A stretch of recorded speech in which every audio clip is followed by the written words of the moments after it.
Good evening, all of you. On behalf of the Ahmedabad Education Society, the HL College of Commerce, and the HL College Alumni Association, I extend a very warm welcome to all of you to this year's Principal S.V. Desai Memorial Lecture. While we've had a list of distinguished guests in the past who've delivered this prestigious lecture, I'm very happy that today we have with us a very eminent man in Sri Suresh Prabhu sir, who has consented to deliver this lecture. So thank you so much for coming here. It's indeed an honor. While sir, I'm sure we will have a lot of things to take away from here after you finished, especially my students, but there is one thing I want to bring to the notice of all the young students about his short trip to Ahmedabad today. He's in town for less than 24 hours, sir, if I'm not wrong. And in that, he has agreed to do 3 public programs. At each of the places is speaking without using a PowerPoint presentation, standing for good 25-30 minutes at the young age of 68 years. I was talking to him about the legacy of Principal S.V. Desai, but I remember personally a very small incident. Back in 2011, when the college was completing its 75th year, the Alumni Association had put up a gala show, and a lot of eminent alumni from across the world had come down. And there were multiple people with whom I was interacting, and one of them seemed to be a student of Principal Desai. So I asked him a question कि sir आपके वक्त में principal Desai साहब थे क्या? To which he corrected me and said, बेटा हमारे वक्त में प्रिंसिपल एसवी देसाई नहीं थे, बल्कि हम प्रिंसिपल एसवी देसाई के वक्त में थे. It was he who was an era, and it was he who was an institution. And we are very happy that in such an illustrious academician's memory we hold this lecture every year. A very good evening to one and all.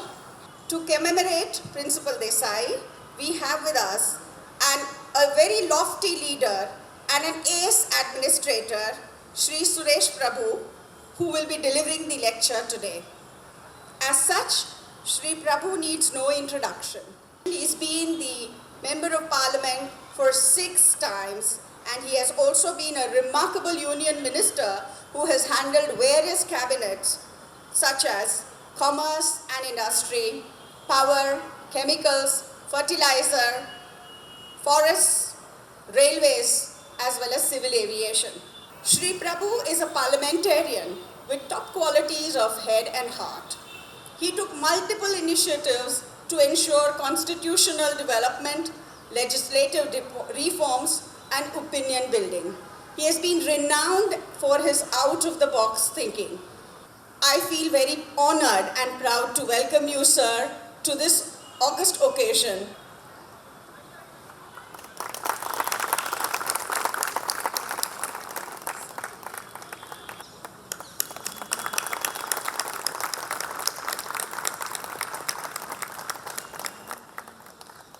Sri Suresh Prabhu has taken a keen interest in the welfare of the earth in terms of energy, environment, and its preservation, and has dedicated his life to this purpose. It is only apt that he has come here to deliver the talk today on the need of sustainable development for inclusive growth.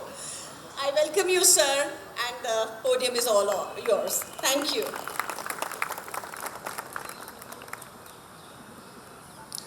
Good evening, friends. And thank you, Principal, for his kind words and introducing me. And in the process, I was also learning something about myself when I was hearing what all you saying. So thank you very much.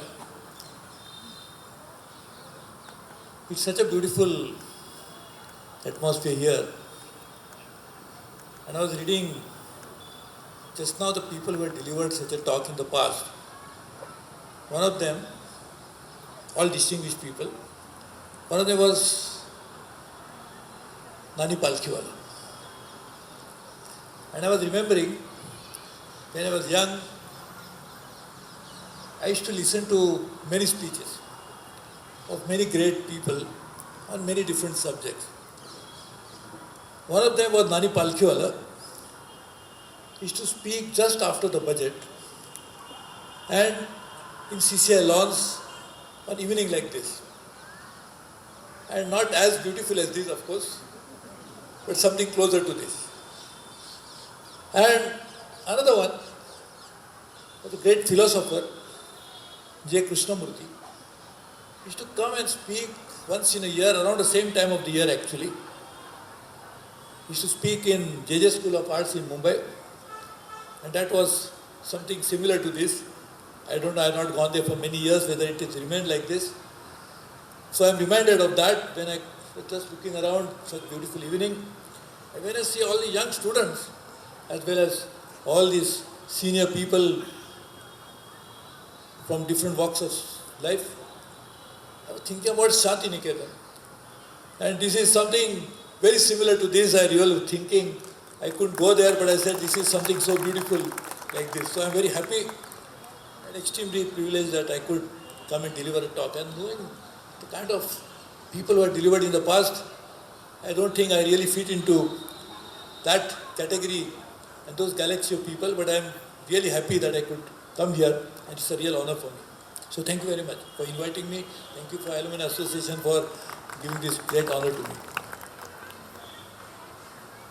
This is a time of the year when we pay tribute to great Principal S.V. Desai. Why do we remember him after so many years?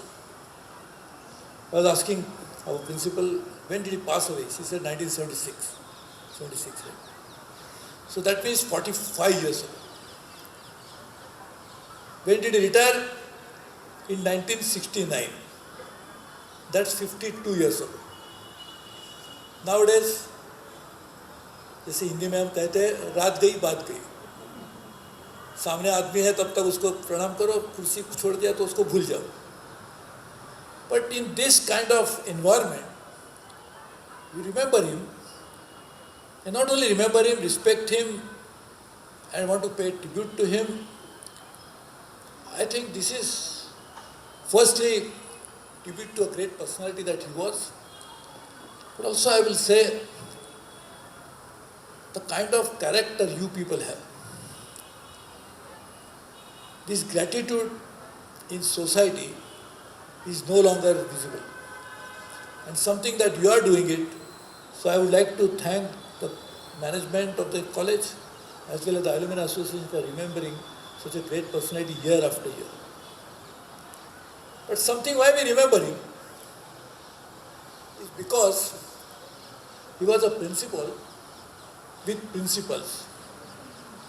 He was the one who was sitting on the chair of a principal but had something in him which he brought to the chair of the principal, but otherwise also he practiced in his life. And there are very, very few people like him, and that's why we all want to remember him.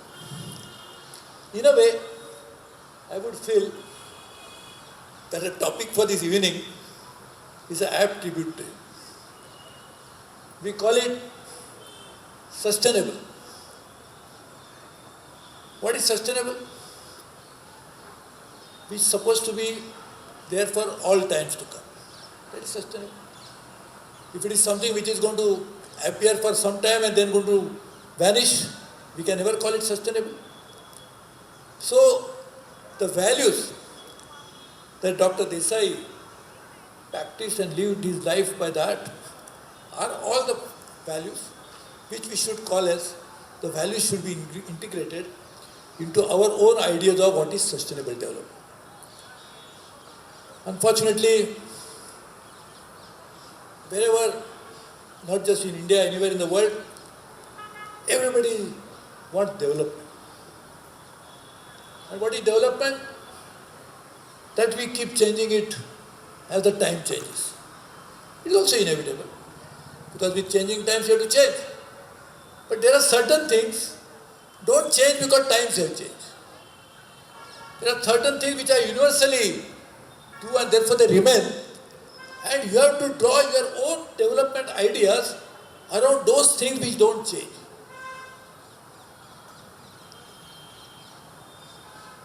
can,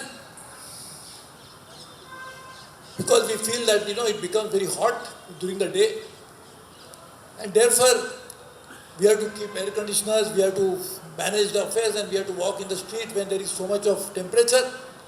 Can we change the timing of sunshine so that it can help us to do that? Is it possible? Can we request that please sun should not shine during 1 hour, 1 in the morning or another 8 in the morning and 4 in the afternoon? Is it possible? The sun will shine as the night cycle of the nature operates. So what we have to do is not to ask sun to change, but ourselves to change according to the rules of the nature. But unfortunately for a long time, we believed that we are so powerful and we have got such technology and we have got such an ability to do anything that we decided to do development on the basis of our own connotation, our own ideas. And today, we are all paying a huge price for it. Particularly, after the Industrial Revolution, the world changed dramatically. What you see today as a prosperity has happened post-Industrial Revolution. Of course, all part of the world didn't experience the same level of prosperity, and that's another problem of somebody got growth, but that growth was not inclusive.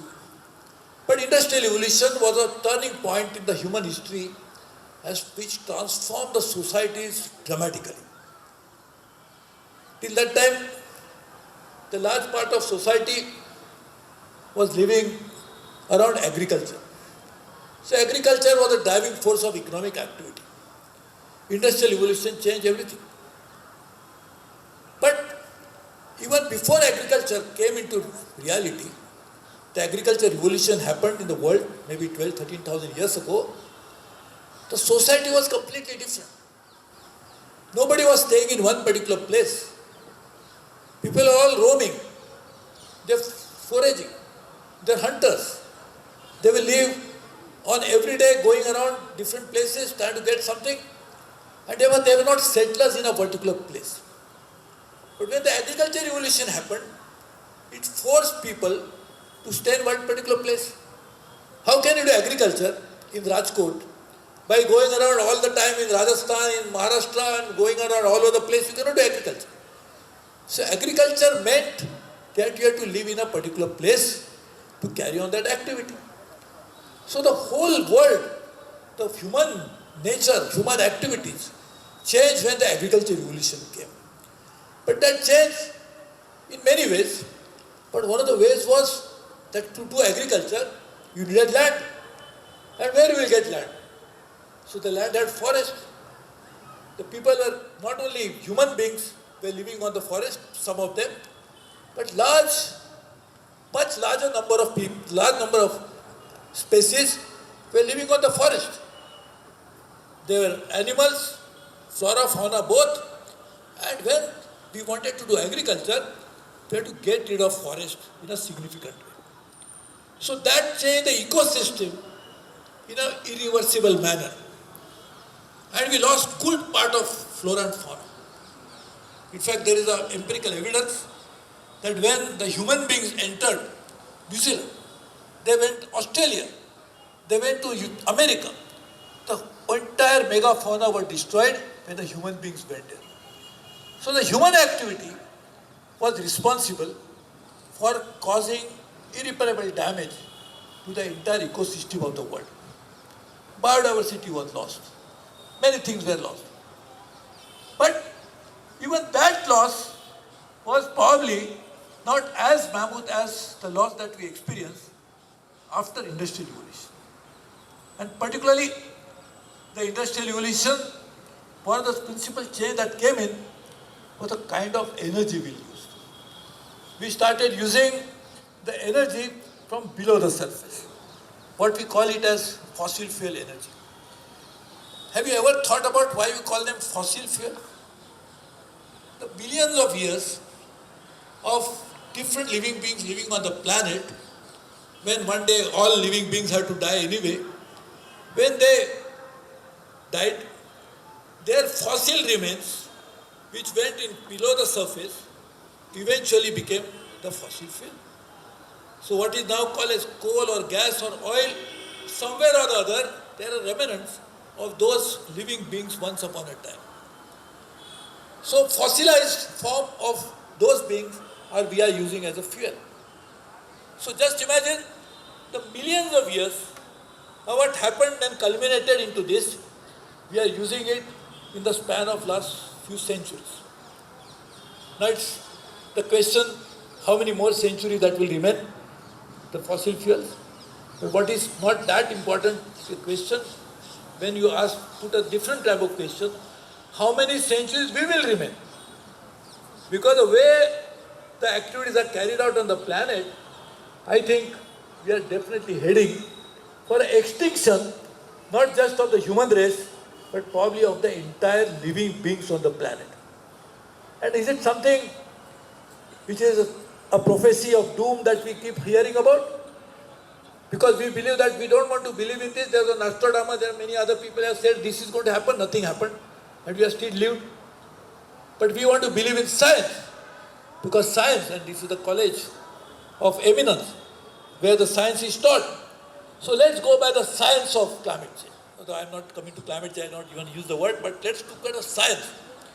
So science says that these changes that are happening in the world, where the temperature is rising, it has already risen beyond 1.1 degrees centigrade than what it was during the industrial revolution.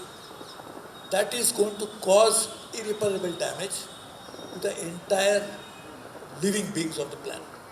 So all will become fossil fuel anyway. So we don't have to worry that fossil fuel stocks are expiring, because all of us will become fossilized, and therefore new stocks will be created. So I think in a way we are replenishing the stock that we have created. Maybe that's our whole idea of doing the living, the way we are living.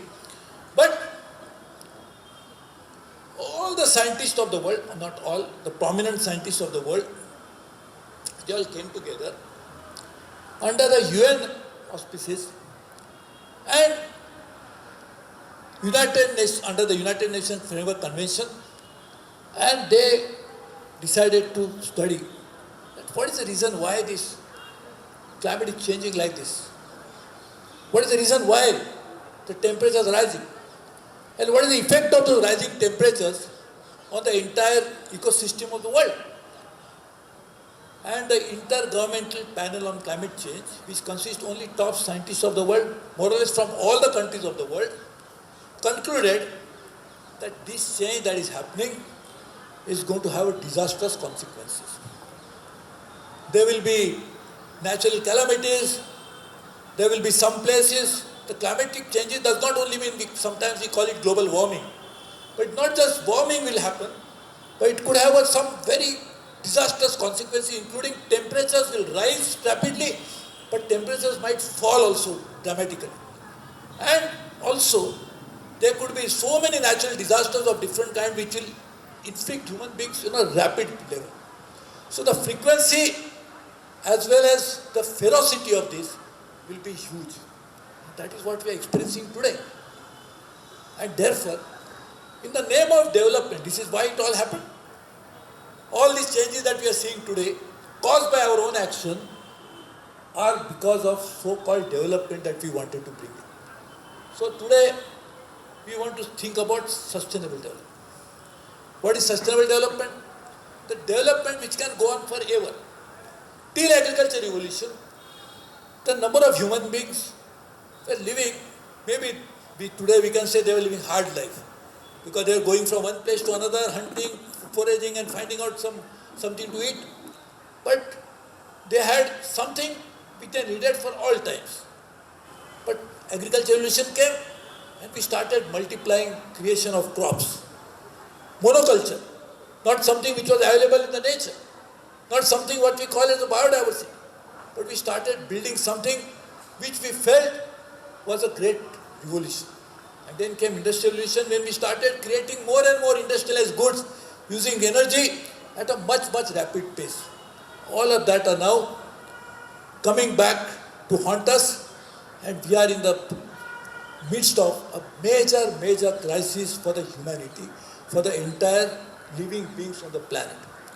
And all that is caused, as I said, by the so-called developmental idea that we had. So now what we need is rethinking what is meant by development. We obviously need development. Nobody can question it. We need roads, we need ports, we need airport, we need everything. But can we do it in a way that does not endanger our own lives? Our own extinction is not guaranteed through such action. And therefore, the whole world is now alarmed by this. Recently, we had the COP26. You must have heard about this COP26. I was a Minister of Environment in 1998, the principal said, and I led India's delegation for the first time. That COP4 was in Buenos Aires in Argentina. And this was COP26. So I've seen last 22 years of so-called COP, which meets once in a year. Unfortunately, there is so much of talk, but hardly any action. We are decided, we understand the problem, but we don't act on it.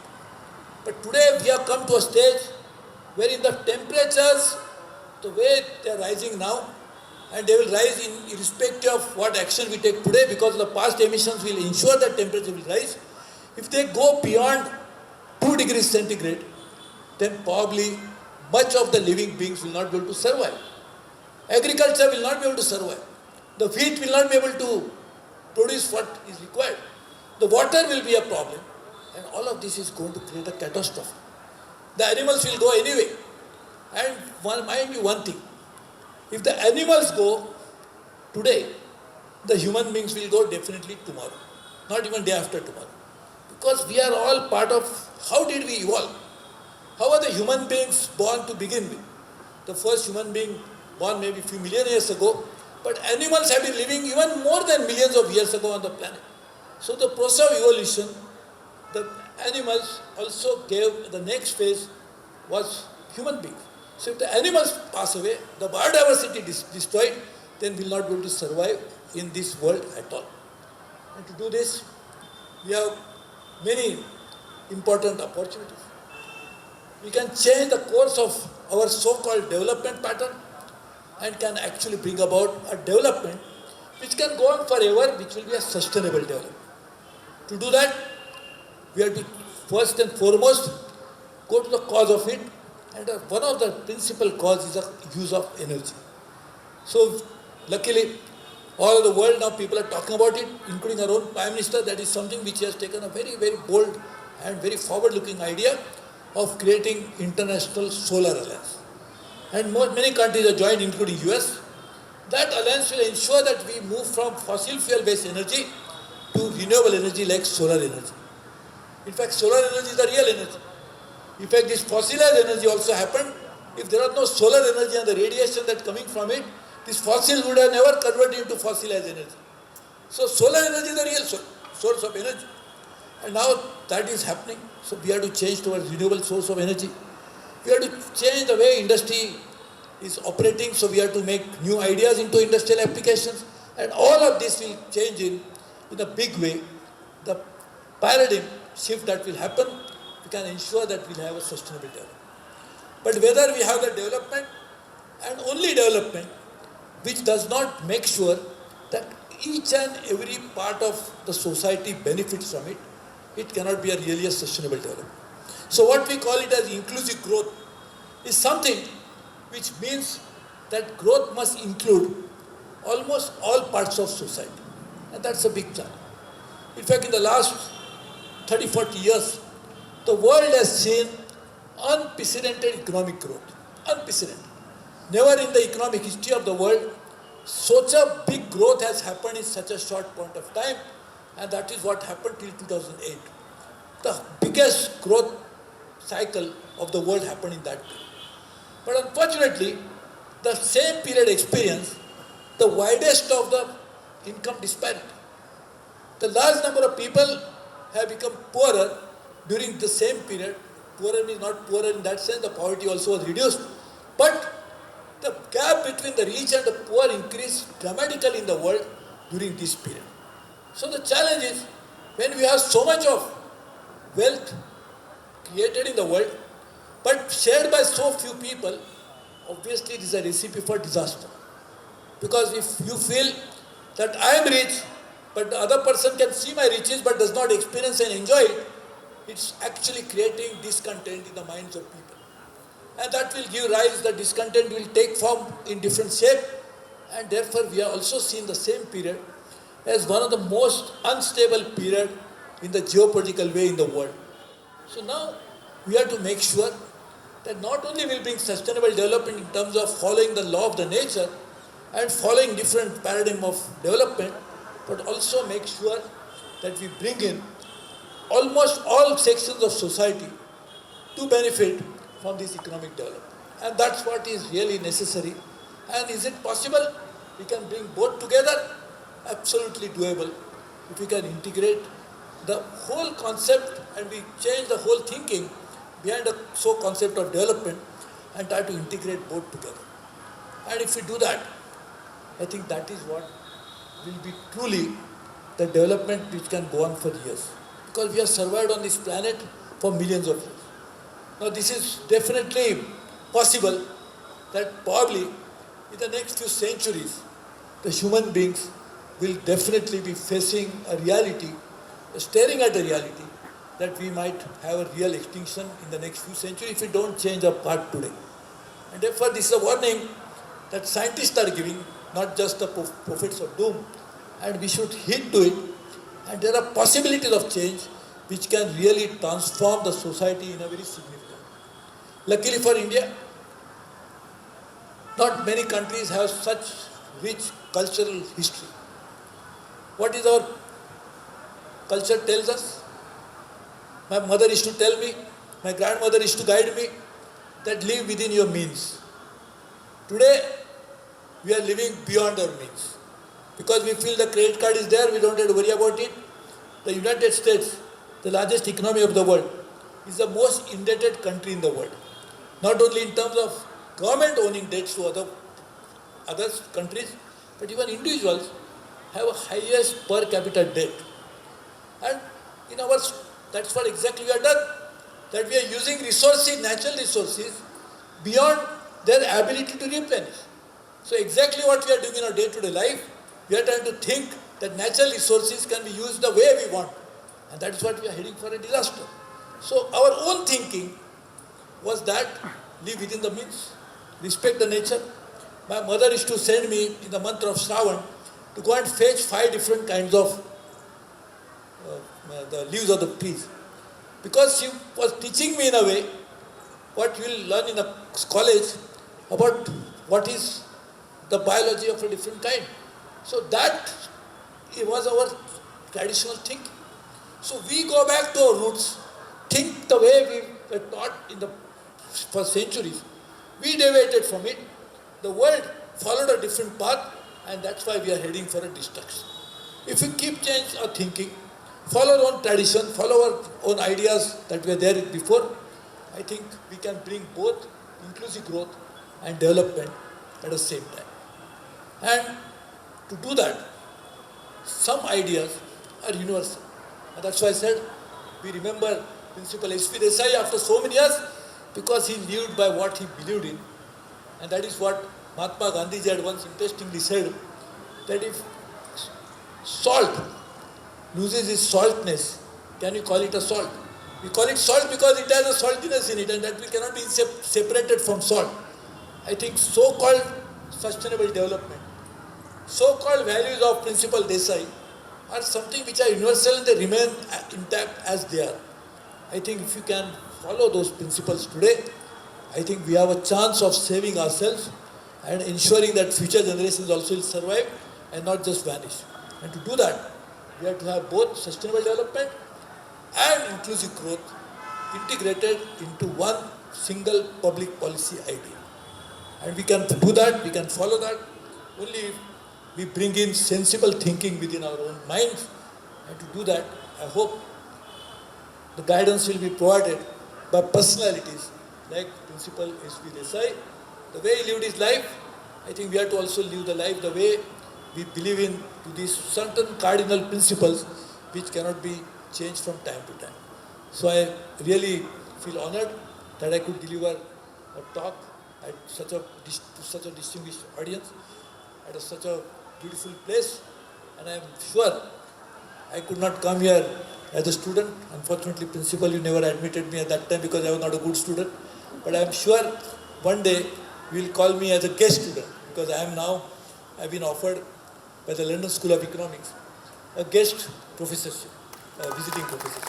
So I think the same way you will inviting me as a visiting student someday or the other so I can come here and study for some time. So thank you very much. I really feel honored by this invitation. I look forward to getting involved into your activities more and more in the years to come. Thank you very much.